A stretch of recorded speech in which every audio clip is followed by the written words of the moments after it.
Di video kali ini, kami akan membahas mengenai eksistensialisme dalam pendidikan. Nah, tanpa basa-basi lagi, mari kita mulai. Baiklah, langsung saja, apa sih itu eksistensialisme? Eksistensialisme merupakan filsafat yang secara khusus mendeskripsikan eksistensi dan pengalaman manusia dengan metodologi fenomenologi atau cara manusia berada. Eksistensialisme adalah suatu reaksi terhadap materialisme dan idealisme. Pendapat materialisme terhadap manusia adalah benda dunia, manusia itu adalah materi, manusia adalah suatu yang ada tanpa menjadi subjek. Pandangan manusia menurut idealisme adalah manusia adalah sebagai subjek atau hanya sebagai suatu kesadaran.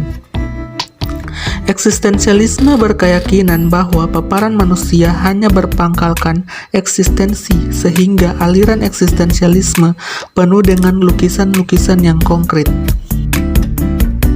Bagaimana sih sejarah munculnya filsafat eksistensialisme? Istilah eksistensialisme dikemukakan oleh ahli filsafat Jerman yaitu Martin Heidegger pada tahun 1889 sampai tahun 1976. Eksistensialisme adalah filsafat yang akar metodologinya berasal dari metode fenomenologi yang dikembangkan oleh Husserl pada tahun 1859 sampai tahun 1938. Munculnya eksistensialisme berawal dari ahli filsafat Kierkegaard dan Nietzsche. Kierkegaard, filsafat Jerman pada tahun 1813 sampai 1855, dengan filsafatnya untuk menjawab pertanyaan bagaimanakah aku menjadi seorang individu. Hal ini terjadi karena pada saat itu terjadi krisis eksistensial atau manusia melupakan individualitasnya. Kierkegaard menemukan jawaban untuk pertanyaan tersebut, manusia atau aku bisa menjadi individu yang autentik jika memiliki gairah, keterlibatan, dan komitmen pribadi dalam kehidupan. Nietzsche pada tahun 1844 sampai 1900 merupakan filsuf Jerman dengan tujuan filsafatnya untuk menjawab pertanyaan bagaimana cara menjadi manusia yang unggul.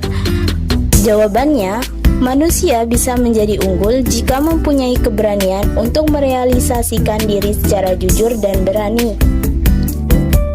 Pemikiran pendidikan eksistensialisme. 1. Pemaksaan pendidikan modern. Yang kedua, pedagogik eksistensialis. Yang ketiga, epistemologi eksistensi.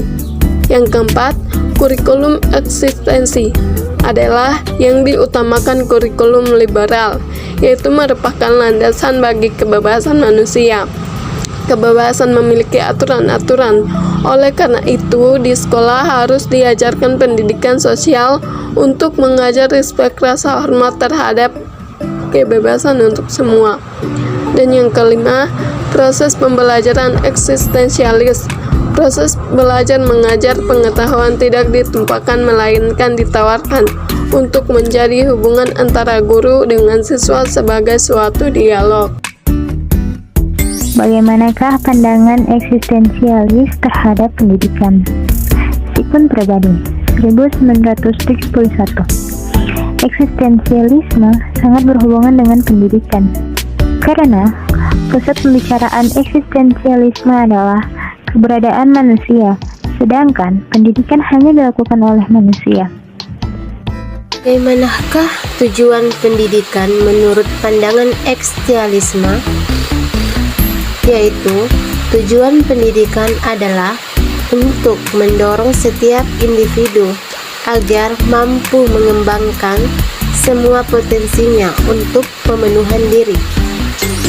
Implikasi filsafat eksistensialisme dalam pendidikan adalah memberikan bekal pengalaman yang luas dan komprehensif dalam semua bentuk kehidupan. Apa sih peran guru dalam perspektif aliran eksistensialisme? Perannya itu yang pertama, guru bertugas untuk melindungi dan memelihara kebebasan akademik, di mana bisa saja guru pada hari ini, besok atau lusa menjadi murid. Yang kedua, para guru memberi kebebasan terhadap siswa untuk memilih dan memberi mereka pengalaman yang akan membantu mereka menemukan makna dari kehidupan mereka. Yang ketiga, guru bertugas maupun berperan dalam hal mendorong peserta didiknya untuk mengembangkan segala potensi yang ada pada diri peserta didik. Dan yang terakhir, guru juga berperan sebagai fasilitator bagi peserta didik dalam mengembangkan potensi dirinya. Bagaimana pandangan siswa dalam aliran eksistensialisme? Pertama, peserta didik lebih merasa dibebaskan dalam mengeksplorasi minat dan bakatnya. Yang kedua, peserta didik merasa senang dan bersemangat dalam aktivitas pembelajaran. Yang ketiga, adanya peningkatan yang pesat dalam kemampuan baik akademik maupun non-akademik. Yang keempat, peserta didik akan lebih mengenal jati dirinya dan terarah mengenai potensi yang terdapat pada dalam diri mereka masing-masing. Bagaimana pembentukan karakter siswa dapat dilakukan sesuai aliran eksistensialisme, yaitu dengan memberikan para siswa kebebasan individu yang luas dan masyarakat mereka untuk mengajukan pertanyaan, melaksanakan pencarian mereka sendiri, dan menarik kesimpulan mereka sendiri. Kesimpulan: berbeda dengan filosofi tradisional, eksistensialisme berusaha membebaskan manusia dari belenggu alam semesta yang dikategorikan dan disistematisasi. Eksistensialisme menggambarkan manusia sebagai makhluk yang ada di dunia yang memiliki tanggung jawab atas definisi dirinya berdasarkan pada penekanan subjektivitas manusia, kebebasan pribadi, dan tanggung jawab individu. Pencarian keaslian dilakukan dengan kesadaran bahwa dialah yang membuat nilai-nilainya sendiri dan menciptakan esensinya sendiri tanpa bantuan dari luar. Nah, itulah tadi penjelasan kami mengenai eksistensialisme dalam pendidikan. Semoga bermanfaat bagi kalian semua ya. Pesan dari kami, tetap pakai masker, jaga jarak, dan stay healthy. Sampai jumpa.